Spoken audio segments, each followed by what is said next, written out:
Well, it's one family's labor of love that has been delighting tourists as well as desert residents since 1955.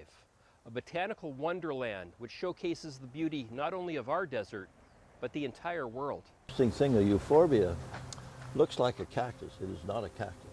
Euphorbia is in its own family. Clark Moorten knows a thing or two about plants. That's the jojoba blossom right there. Clusters, tiny, tiny little seeds.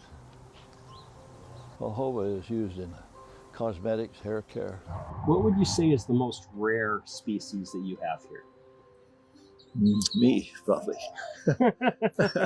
Moorten's Botanical Garden is the living legacy of Clark's family's hard work. He recalls how it all started. Family started in Palm Springs, 1938, at a little place right downtown. My father set up a shop and a little nursery. Mid-50s, we acquired this property. And my parents' vision was to make a botanical garden, basically a garden showing our collection of plants and what you could do with desert plants. Because through the 40s, my father became a very well-known desert landscaper. Clark's father was Chester Cactus Slim Moorten. Hailing from western Washington, Chester had previously worked as a railroad worker, a lumberjack, and a gold miner. During a brief film career, he was one of the original Keystone Cops. But it was his fascination with desert horticulture that would gain Cactus Slim his nickname and inspire his life's work.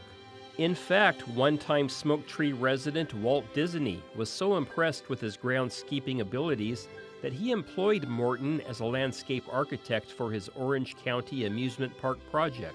That's right, all of Disneyland's cacti, agave, joshua trees, and various desert plants, those were all supplied by Cactus Slim. When we got here, we started setting up the garden. There was only a few native trees, 8 palm trees in the house. This historic 1929 house was built by another admirer of the great outdoors, famed desert artist and photographer Stephen H. Willard. And when we acquired it, why, my mother called it the Cactus Castle. Now, this property is home to approximately 3,000 different species of plants. That's trees, shrubs, succulents, cactus. And Clark could tell you about every one of them.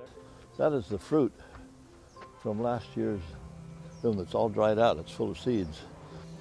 Dry those out, throw them on the ground, and a few of them will sprout and make a baby barrel cactus that ends up growing into a big one like this.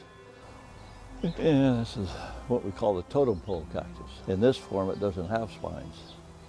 Rarely blooms. Nice thing is you can pet this cactus. It won't hurt you. This big tree here is native of Baja California. It's what they call the elephant tree, Bursera microphylla, which I planted that there in 1960 with, it was in a little 5-gallon container, only about 3 foot tall. I'd say it's grown a bit. And this is some big agaves, the Mexican blue agaves. A lot of tequila or mezcal here. Agave juice is very, very sweet. It's used for sugar and sweetening. That's why tequila is actually a very, very sweet liquor. So, you know, the better the tequila, the better it tastes. In addition to these beautiful plants, there are other wonders of nature to be found here. You know, a lot of natural birds here. We got hummingbirds, western bluebirds, we get hooded orioles, cedar waxwing. You know, we need the bees. Yeah, and that's you know, they're doing their job. We try and promote that. We've always had tortoises here.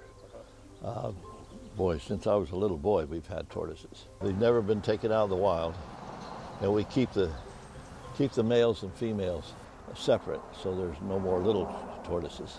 I have a big African tortoise in the corner. But it's the admiration of the public that makes it all worthwhile. This is a magical place. Well, thank you. Thanks to you. Thanks to you and your family for doing all this preservation.